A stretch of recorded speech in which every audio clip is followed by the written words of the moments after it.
સુરતના ગોડાદરામાં યાન વેપારી પર ફાયરિંગ કેસમાં પોલીસને સફળતા મળી છે। પોલીસે સોપારી આપનાર ભૂપત અને રવિ નામના આરોપીને પકડ્યા છે। ફાયરિંગ માટે રવિને 20 લાખ રૂપિયા આપવામાં આવ્યા હતા। રવિએ અન્ય આરોપીને પણ સોપારી આપી હતી। પોલીસ સ્ટેશન વિસ્તારમાં થોડા દિવસ પહેલા હત્યાના પ્રયાસનો એક બનાવ બન્યો હતો, જેમાં ભોગ બનનાર છે એને ગોળી વાગી હતી। આ ઘટનામાં શરૂઆતમાં પોલીસે હરેશ ગજેરા નામના એક વ્યક્તિની ધરપકડ કરી હતી।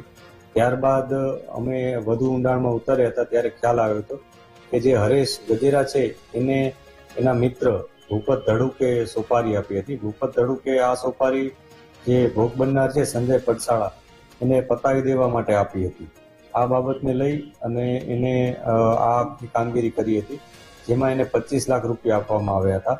એમાંથી એને 5 લાખ પોતાની પાસે રાખ્યા હતા અને બીજા 20 લાખ એને રવિન્દ્ર ઉર્ફે રવિ પ્રધાન નામના એક વ્યક્તિને આપ્યા હતા।